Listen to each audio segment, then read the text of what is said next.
Hola a todos y bienvenidos de nuevo a este encuentro que hemos preparado con motivo del Día Internacional de las Redes Sociales. Este es ya el último bloque que vamos a tratar y nos acompañan para debatir y hablar Ángel Villa del Museo Nacional de Antropología, Pilar Rubiales del Museo del Greco, Mónica Rodríguez del Museo del Romanticismo y Pedro González del Museo Nacional de Escultura. Bienvenidos a todos y bueno, ya que está aquí Pilar Rubiales, aprovecho para decir que el Museo del Greco va a participar también dentro de poco con un nuevo encuentro sobre redes sociales que tendrá lugar el 15 de julio, si no me equivoco. Y bueno, estamos deseando también que tenga lugar y ver lo que se habla en él. En este último bloque vamos a tratar el público digital, cómo nos relacionamos con él, cómo utilizamos las redes sociales para mejorar la participación de los usuarios y cómo ir un poco más allá para también que se conviertan en un espacio de diálogo con nuestros usuarios. Junto con el modo en el que nos comunicamos en el último tiempo, también ha cambiado mucho la forma en la que pensamos en el público digital y ha ido ganando poco a poco en importancia, equiparándose un poco a lo que es el visitante real. Quería preguntaros un poco desde el museo cómo se ha vivido esta evolución y qué peso tiene el público digital en lo que es la comunicación del museo. Por ejemplo, Mónica, en el Museo del Romanticismo, ¿cómo habéis visto este cambio? Pues cada vez hay mayor peso del público digital, es verdad, porque el público digital tiene la ventaja y el inconveniente de que no tiene por qué ser de tu ciudad. Entonces la red social ya no se convierte únicamente en un escaparate de lo que hacemos para atraer al público, sino también en un escaparate de lo que somos para que nos conozcan fuera, para que también conozcan, en el caso nuestro, que somos un museo nacional, pues conozcan a nuestro país, somos un poco embajada. Y por eso el peso del público digital cada vez es mayor. Además, la visita al museo ha acabado por no ser lo único que se considera como visitante y como parte de la actividad del museo, con lo cual cada vez tiene un peso mayor y una importancia mayor en las formas de comunicar, lo que se comunica, etcétera. Además, el mundo digital te permite contar cosas que tú no expones.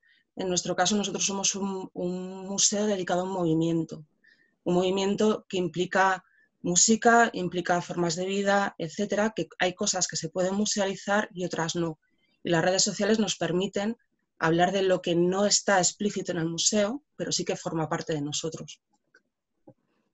Por supuesto. Y Pedro, en el Museo de Escultura lleváis además una línea muy original en lo que es la comunicación digital. Ujú. ¿Cómo ha sido ese cambio? ¿Cómo habéis pasado a pensar en este público de una forma tan diferente como para crear esa comunicación totalmente dirigida a ellos?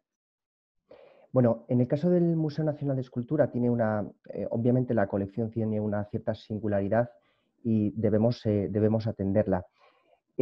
Hay que tener en cuenta que, si no me equivoco, el Museo Nacional de Escultura fue el primero de los de la Subdirección General de Museos Estatales en contar con una plataforma en Facebook. Y bueno, luego pues se fue abriendo camino en el resto de las redes sociales. Ángel, que ahora está en el Museo Nacional de Antropología, estuvo trabajando, ¿verdad?, con nosotros en el Departamento de Comunicación. Creo que además también uno de los primeros en contar con un Departamento de Comunicación creado ex profeso. Y eso es cierto que también nos ha permitido evolucionar a lo largo de todo este tiempo, desde 2009, desde la reapertura del museo, eh, en el Colegio de San Gregorio, en un espacio totalmente rehabilitado hasta la actualidad. Esa originalidad, bueno, pues sí que es cierto que aunque tenemos como decía, una colección que nos singulariza, una escultura de carácter religioso. Contamos también con una colección de reproducciones artísticas. Sí que tenemos siempre en mente que los museos deben de ser espacios flexibles, espacios que deben procurar esas otras relecturas, y eso es lo que siempre planteamos a la hora de llevar a cabo nuestras publicaciones. Prescindir un poco del lado más historicista de la colección, abandonar un poco esa lectura en clave de escuelas o de cronologías e ir un poco más allá, sin perder, obviamente, como decía, la naturaleza de la colección de este centro. Y aparte de la importancia que ha ganado este público, quería hablar también con vosotros de qué hacemos para escucharles. ¿Les escuchamos? ¿Qué herramientas utilizamos para hacerlo?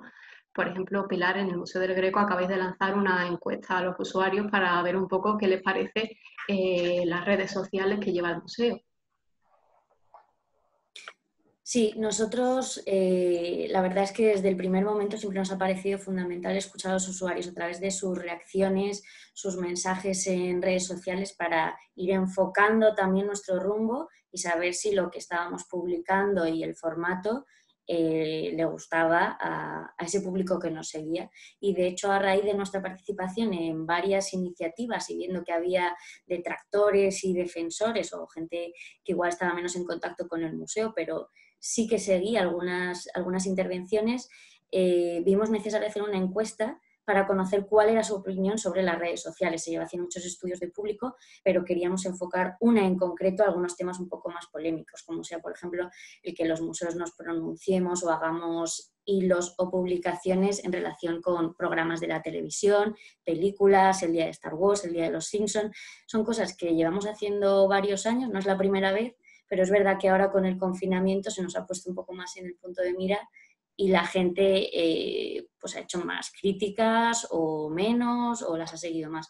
Así que lanzamos esta encuesta que nos sirviera tanto para el Museo del Greco como para nuestros compañeros de una manera más general. Y la verdad es que bueno, los resultados, los que son más interesantes son las de respuesta libre. Los otros es verdad que sí siguen un poco lo que lo que pensábamos, o sea, corresponde a nuestras expectativas de respuesta. Pero es fundamental porque cuando hay algo que el público no le gusta a tus seguidores, tienes que reubicar un poco esa línea y adaptarte a sus peticiones.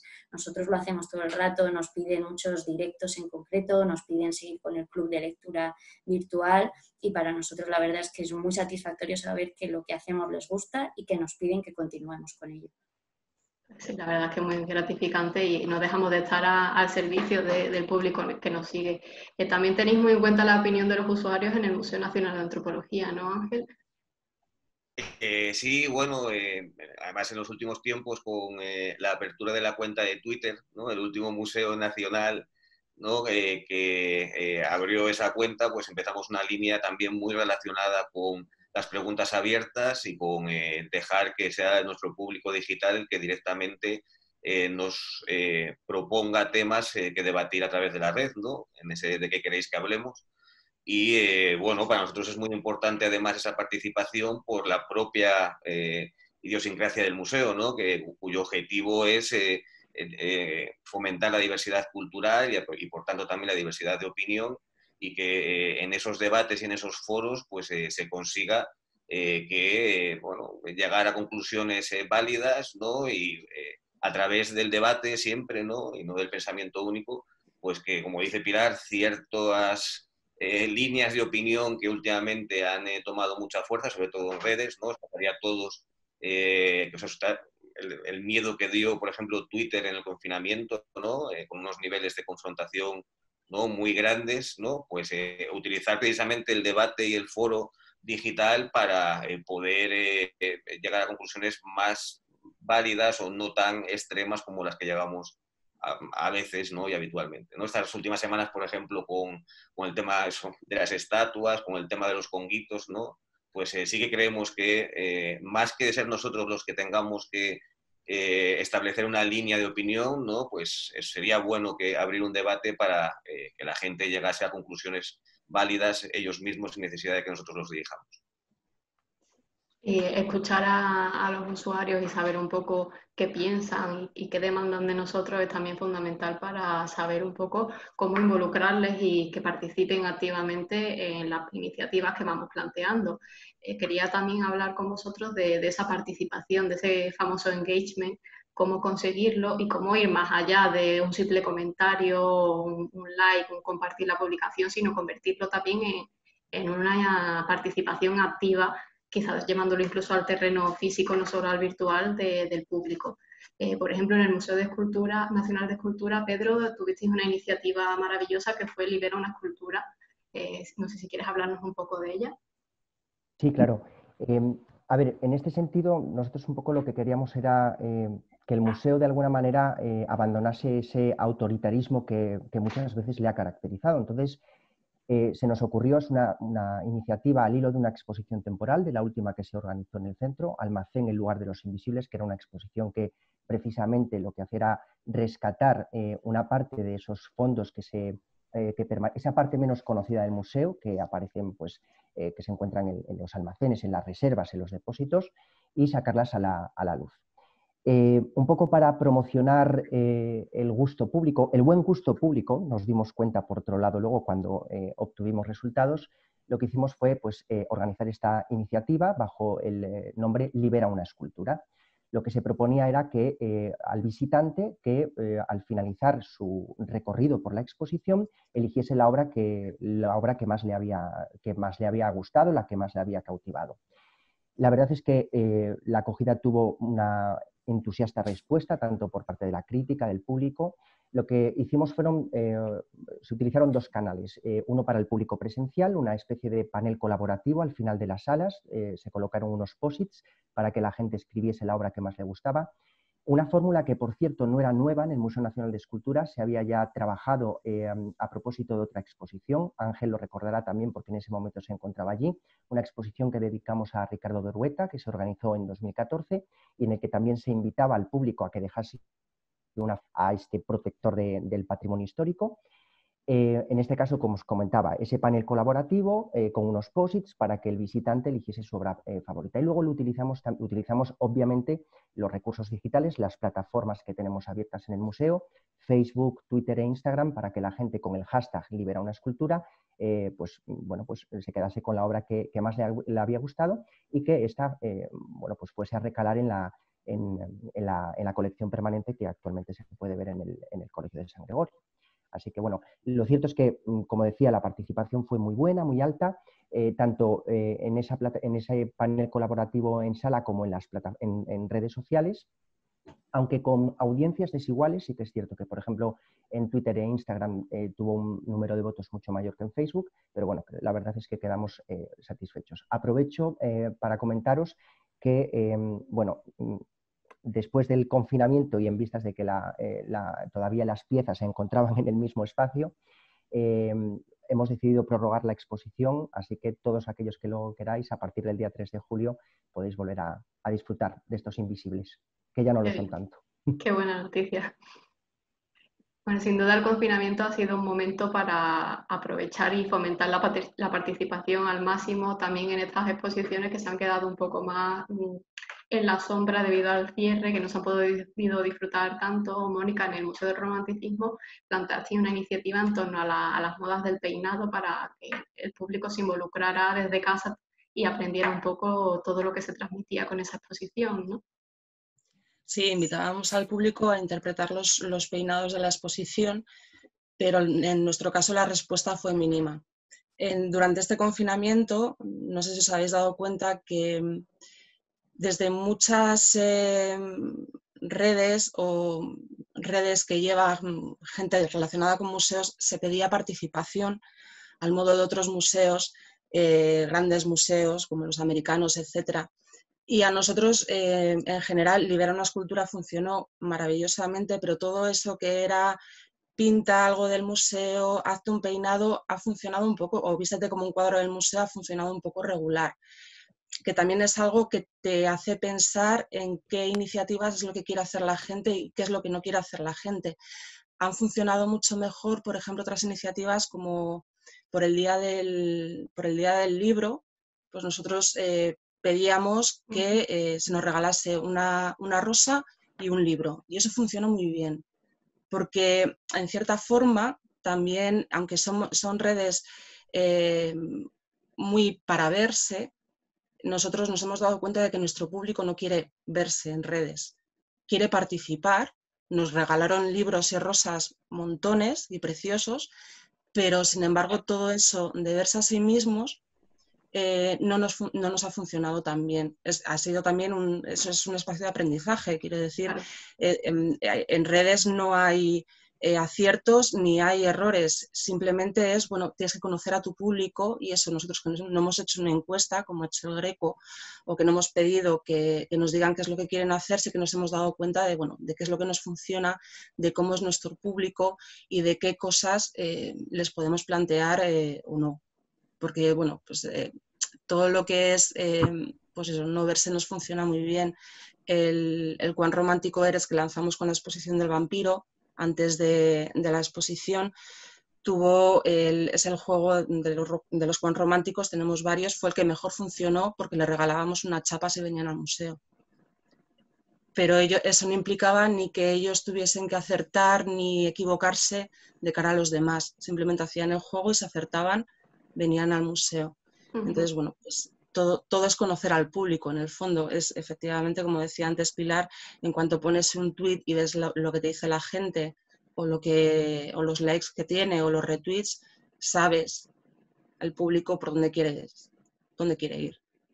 Sí, efectivamente no hay fórmulas perfectas ni que nos sirvan a todos y es cuestión de ir probando y analizando lo que hacemos. A nosotros, por ejemplo, una iniciativa que hicimos durante el confinamiento que fue Interpretaman, en Instagram funcionó medianamente bien, era de realizar dibujos, reinterpretaciones de obras y en Instagram sí que nos llegaban bastantes, pero en Twitter, por ejemplo, tuvimos que dejar de hacerla también porque no había una respuesta. Entonces, sí que hay que ver un poco qué te va funcionando y estar siempre atento de cuál es la respuesta. En el Museo del Greco, Pilar, habéis tenido un momento en el confinamiento en el que os habéis dado cuenta que una actividad que hacéis presencialmente la vais a tener que trasladar a redes sociales también porque ha tenido mucho éxito. Sí, la verdad es que este año siempre hacemos un programa de club de lectura con una temática cada año y claro, este año con el cierre del museo, al hacer el club de lectura presencial tuvimos que reinventarlo por completo. Nos quedaban 3 libros por leer durante la primavera, entonces decidimos hacerlo de manera virtual y el comentario de la lectura hacerlo a través de los directos de Instagram. Y es verdad que, como dice Mónica, programas algunas cosas y tienen mayor o menor respuesta. Y aunque no eran muchos los participantes del club de lectura en esos directos de Instagram, cuando avisamos de la reapertura del museo, todos nos escribieron que por favor no abandonáramos ni los directos ni las publicaciones relacionadas con el club de lectura. Así que ahora lo que hemos hecho es programarlo de manera paralela. Hacemos el club de lectura presencial, club de lectura virtual a la vez.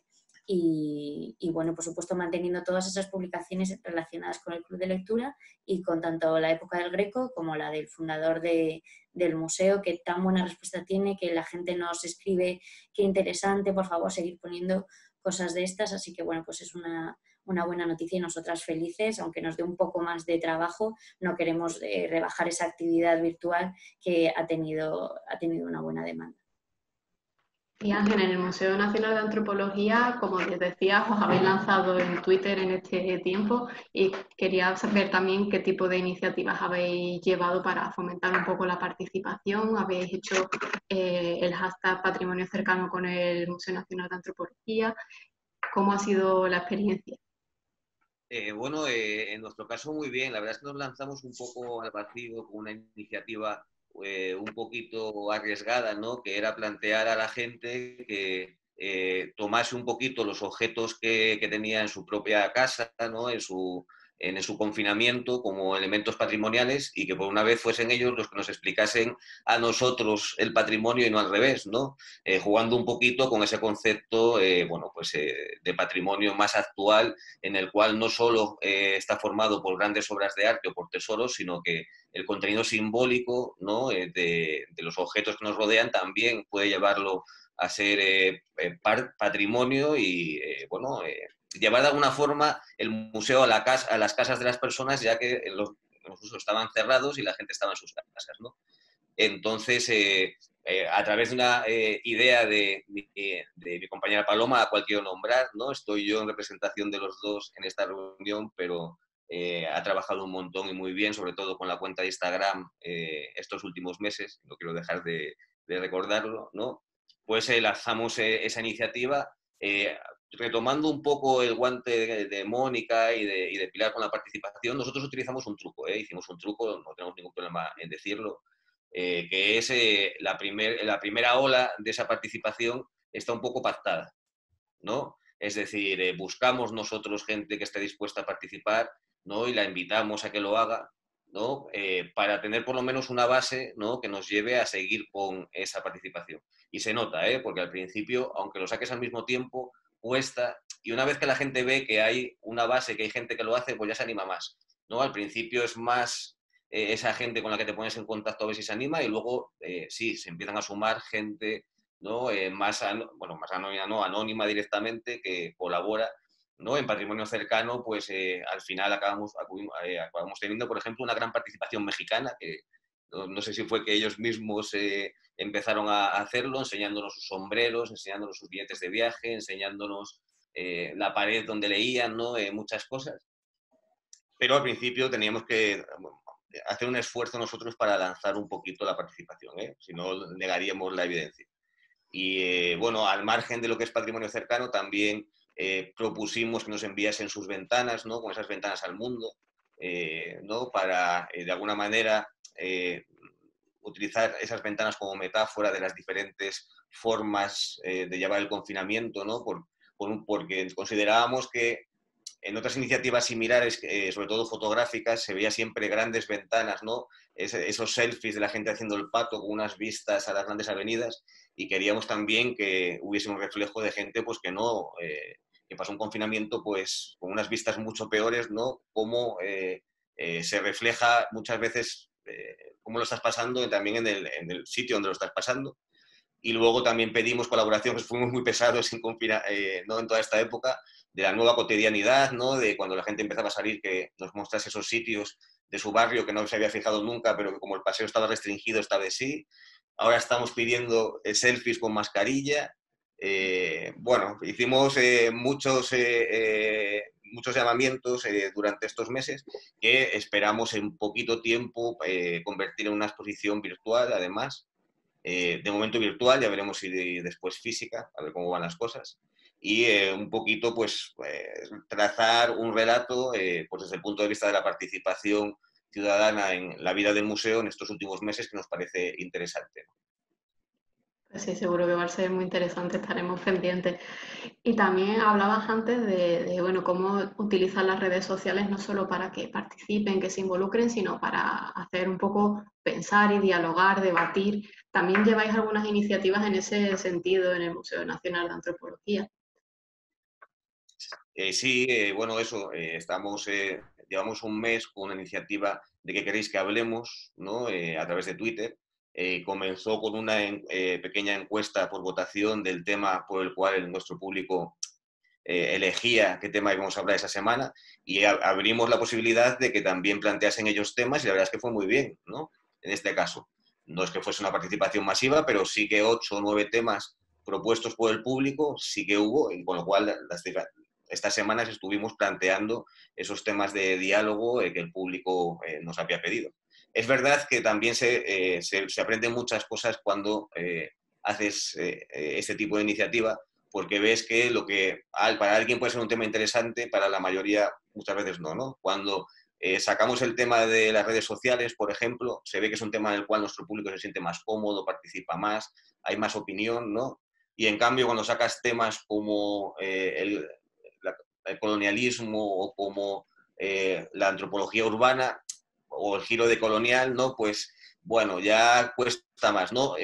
Nos da la sensación de que una gran parte de nuestro público digital tiene un concepto de museo muy clásico, y le cuesta pensar que él tiene nada que aportar en esos temas, ¿no? Es en plan, es el museo el que tiene que hablar con él, pero al revés, tiene que ser un tema que él considere, que el público considere que domina para que participe, porque si no es muy complicado.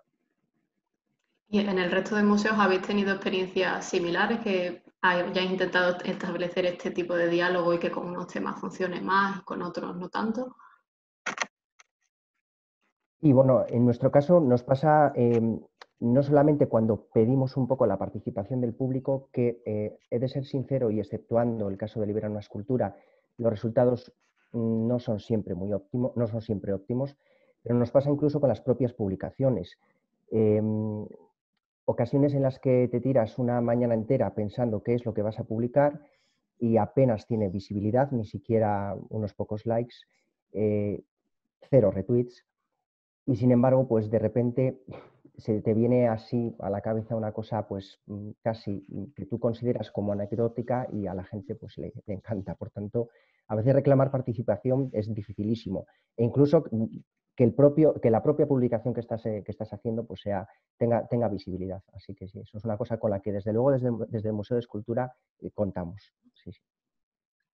Y para terminar, quería también plantear la existencia de otros actores, de otras personas, otros divulgadores culturales y la manera en que tenemos de relacionarnos o no con ellos. Creo que es importante también conocerles, saber quiénes son, qué objetivos tienen y ver qué pueden aportar a nuestras propias iniciativas o incluso plantear experiencias en colaboración. Pilar, en el Museo del Greco, como comentábamos en la siguiente charla del encuentro de redes sociales, habéis contactado con este tipo de divulgadores culturales. ¿Cómo ha sido la experiencia? ¿Qué tipo de respuesta han dado? Pues la verdad es que muy agradecidos desde el Museo del Greco porque la verdad la respuesta ha sido rápida y siempre positiva. Todos han estado encantados de participar y la verdad es que yo creo que al final entre estos dos encuentros y la encuesta tenemos un buen barrido porque hemos escuchado a público, hemos escuchado a nuestros compañeros de redes sociales en este encuentro del Museo Arqueológico Nacional y luego queremos escuchar a aquellos profesionales de museos y del ámbito cultural, expertos o no en comunicación digital. Para ello hemos invitado a Santos Mateos, por ejemplo, a Sonia Taravilla, creadora del perfil de Un Sereno, o incluso a profesionales de museos que no están en los departamentos de comunicación, como es el caso de Andrés Gutiérrez Osillos del Museo de América, que al principio nos decía no sé qué puedo aportar aquí y a mí me parecía fundamental saber ¿qué opinan de las redes sociales el resto de compañeros de los museos? Porque ellos, al fin y al cabo, también son usuarios de las redes sociales. ¿Seguimos los profesionales de museos las redes de los museos? ¿Qué opinión nos merece? ¿Está respondiendo también a nuestras demandas como un público más especializado o no? Entonces, nos parecía fundamental saber también la opinión externa, no solo interna, que es la que estamos comentando aquí, debatiendo nuestras distintas experiencias, sino también ver y saber cómo nos ven desde fuera y cuáles son sus expectativas, sus opiniones para lo bueno y para lo malo, porque en definitiva lo bueno es crear debate, escuchar a todos y sobre eso ya construir. Y aprovechar la experiencia también para crecer y mejorar. Yo creo que eso es un factor importante y poco a poco tenemos que intentar tenerles en cuenta también para crecer y hacer cosas diferentes. Nosotros tuvimos una mínima experiencia con una colaboración, no fue exactamente colaboración, queremos intentar en el futuro hacer algo más en conjunto, pero para la noche en el MAN que hicimos con motivo de la Noche de los Museos, sí que contactamos previamente con algunas cuentas en Twitter para darle un poco de difusión e invitarles a que participaran en directo en la iniciativa. Y la verdad es que creo que eso tuvo también un poco que ver en el éxito que tuvo y el seguimiento que tuvo en la cuenta de Twitter, porque otros divulgadores y otras cuentas de cultura estaban también presentes en ese momento comentando en directo y participando. Entonces quedó una experiencia muy interesante, la verdad, y que nos gustaría poder repetir e investigar un poco más en esa línea. Hemos abierto un poco algunas cuestiones a los usuarios para hacerles partícipes también en este encuentro y quería lanzaros una pregunta que nos han hecho que va un poco relacionada a si en algún momento como institución somos las redes sociales de una institución, no somos una persona que lleva una red social personal. Entonces, ¿cómo planteamos ciertos temas a tratar o no desde el punto de vista de una institución? ¿Cómo nos tomamos los comentarios que son más críticos? ¿Cómo respondemos teniendo en cuenta que somos una persona pero que representamos una institución? Por ejemplo, Mónica, en el Museo del Romanticismo, pues no sé si nos quieres contar un poco tu experiencia en este sentido. Bueno, pues a la hora de ser yo la que escribo, ser nosotros personas los que escribimos, obviamente siempre tenemos que tener mucho cuidado porque la voz en redes tiene que ser una voz diferente a la mía, sobre todo porque también no somos eternos y yo hoy estoy aquí, pero a lo mejor mañana no y tiene que coger la red otra persona y el cambio tampoco puede ser brusco, con lo cual siempre hay que mantener cierto tono, hay que mantener ciertas bueno, iniciativas y cuestiones que obviamente pues sí que te restringen un poco a la hora de hablar libremente. Y obviamente cuando te encuentras una crítica con un tuit, Twitter es muchas veces muy cruel, obviamente es inevitable que, aunque yo sé que soy una institución, lo he hecho yo y la crítica me la tomo como propia. Me duele a mí porque lo hice yo. Entonces, también está esta cuestión que se ha tratado en otro de los grupos, del perfil de la persona que lleva redes dentro de las instituciones y de que el público muchas veces no se da cuenta de que ahí detrás hay una persona, que no estamos 24/7 porque no podemos, porque no nos da la vida, cuando nos exigen hacer cosas fuera de horario o una contestación inmediata, etcétera, o que, bueno, pues que nos exigen cosas que no tenemos medios, no tenemos, bueno, tenemos muchas limitaciones y obviamente pues las críticas vienen a la persona, por desgracia. ¿Alguno más quiere comentar algo más sobre esta cuestión que planteaban los usuarios? Yo la verdad es que sí me pareció interesante un debate que se abrió hace poco en Twitter y en el que se preguntaba si acaso los museos tenían una cuenta B desde la que responder a cosas como estas, polémicas o críticas con los museos. Y la verdad es que no, bueno, como dice Mónica o comentábamos antes, muchas veces uno se tiene que frenar porque estás hablando en nombre de un museo y no en tu nombre propio, y aun cuando lo ves desde nuestras cuentas personales, tienes el impulso de contestar, pero aún así te frenas todavía por ese doble perfil que tenemos de red social del museo o nuestras redes personales, que supongo que os pasará también a todos vosotros, que fuera del trabajo nuestras redes sociales están llenas de museos y de cosas culturales porque es inevitable, es nuestro mundo y nos fascina y apasiona, pero también las críticas nos las llevamos a casa porque, como dice Mónica, es nuestro contenido y es muy doloroso ver si hay alguna respuesta negativa y ante la que no puedes responder ni como institución ni como persona, porque hay cierta ética ahí detrás, por supuesto. Sí, pero bueno, tampoco, yo creo que tampoco podemos olvidar que efectivamente hay que escuchar todas las voces y todas las críticas, pero eso no significa ni mucho menos que tengan razón. O sea, hay muchas veces, de hecho, bastantes, hay una parte de las veces que esas críticas salen, pues sí, tenemos que hacer una autocrítica, a lo mejor. No, a mí me ha pasado, ¿no? De luego ver una publicación mía y decir, vale, pues no me expresé correctamente y si me hubiese expresado mejor no hubiese habido esta polémica porque pude haberme comunicado mejor. Pero también otras veces que directamente dices, ¿no? ¿Qué está poniendo en las nuestras y en las de los compañeros? ¿No? ¿Qué está poniendo esta persona que esto no se sostiene? Y a veces hasta son faltas de respeto, ¿no?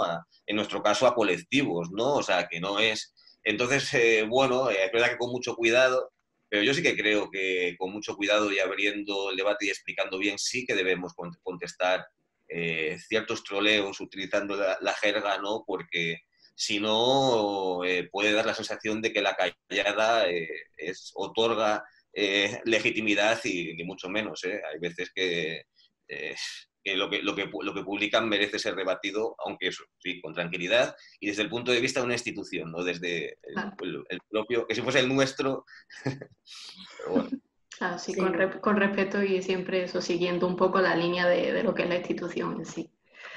Bueno, pues se termina el tiempo para este bloque. Agradeceros a todos vuestra participación. Ha sido muy interesante escucharos y despedimos con vosotros esta primera parte del encuentro de museos y redes sociales. Estaremos atentos el día 15 de julio al que lidera el Museo del Greco para seguir debatiendo sobre las redes sociales en los museos y en la cultura en general. Estaremos muy atentos. Invitamos a todos los participantes y a todos los visitantes, los espectadores que nos han seguido, que se sumen también a esta iniciativa. Muchas gracias a todos y hasta la próxima. Gracias a ti. Gracias a ti.